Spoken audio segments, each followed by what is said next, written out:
Saya punya seorang sahabat yang cukup lumayan dekat dengan saya. Dulu kita pernah tinggal bareng di asrama kampus Lipia Jakarta. Wawasannya luas, literasi sejarah Islam dan keindonesiaannya juga bagus. Suatu ketika, saya temukan tulisannya di beranda Facebook. Bagi saya tulisannya sangat menarik. Saya pikir, wah sayang ini tulisan kalau cuma dibaca saya dan dinikmati segelintir orang saja. Maka saya bilang sama sahabat saya ini, Mas Mikdar, begitulah kira-kira saya biasa menyapanya. Kebetulan memang namanya Mikdar Qur'ani. Karena beliau orang Lamongan, Jawa Timuran, jadi saya bilangnya begini, tulisan sampean iki apik mas, mantep tak bikin konten yo.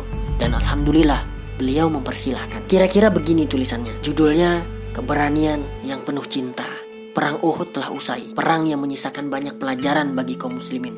Pelajaran tentang ketaatan terhadap perintah dan sabar akan rangsangan ghanimah. Perang yang menjadi wasilah menuju surga sang duta besar pertama umat Islam, Mus'ab bin Umair dan singa Allah Hamzah bin Abdul Muttalib. Berbagai bentuk kepuasan telah dilampiaskan oleh pihak Quraisy. Salah satunya dengan semena-mena memutilasi sahabat Hamzah bin Abdul Muttalib. Jantungnya dibelah, hatinya dimakan, tak ketinggalan hidung dan telinganya pun dipotong. Lebih parah dari kebengisan gangster-gangster yang sedang marak di ibu kota, atau mungkin mereka meneladani musuh Islam sedikit demi sedikit. Itu wallahu a'lam bishawab. Belum genap sebulan dari peristiwa yang memilukan ini, datanglah dua Bani Adl dan Bani Qurrah. Bani yang di kemudian hari dijadikan perumpamaan lambang pengkhianatan. Kedua Bani ini datang kepada Rasulullah dengan dalih telah mendapatkan cahaya Islam. Mereka meminta kepada Rasulullah untuk mengirim beberapa sahabat dalam rangka pengajaran Al-Quran dan syariat Islam untuk kelompok mereka.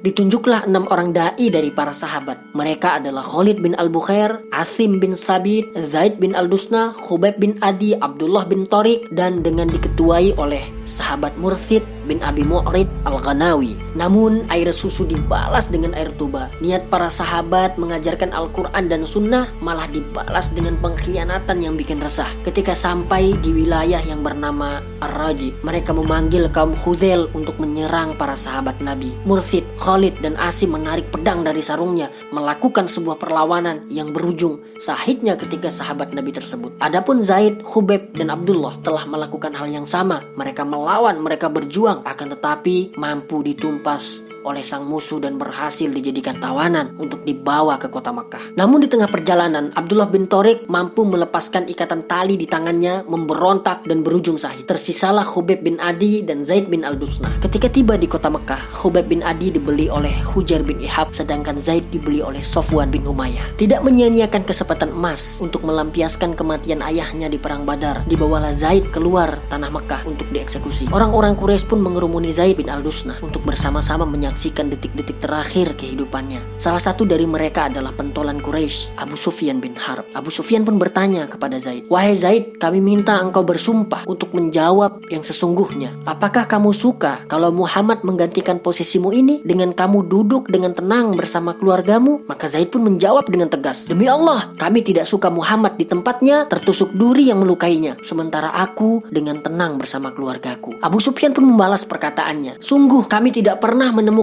ada seorang manusia yang mencintai manusia lainnya seperti cintanya para sahabat Muhammad kepada Muhammad. Ya Rob, cinta macam apa yang kau berikan kepada sahabat seperti Zaid bin Al-Dusna?" Keteguhannya dalam melindungi Nabi Muhammad SAW dihiasi dengan keberanian dalam keadaan sempit maupun lapang, ketegaran dan kegagahan di ambang kehancuran, cintaan yang bahkan dilegitimasi oleh pihak lawan. Maka katakan kepadaku peristiwa tentang kisah cinta yang lebih tulus dari ini. Ya Allah, jadikanlah keberanian kami untuk menegakkan agamamu dan menghidupkan sunnah nabimu seperti sepak terjang para sahabat yang begitu hebat. Sahabat-sahabatku sekalian, sekian kisah dan tulisan dari sahabat saya Mikdar Qur'ani. Semoga konten video ini bermanfaat untuk kalian semua. Wassalamualaikum warahmatullahi wabarakatuh.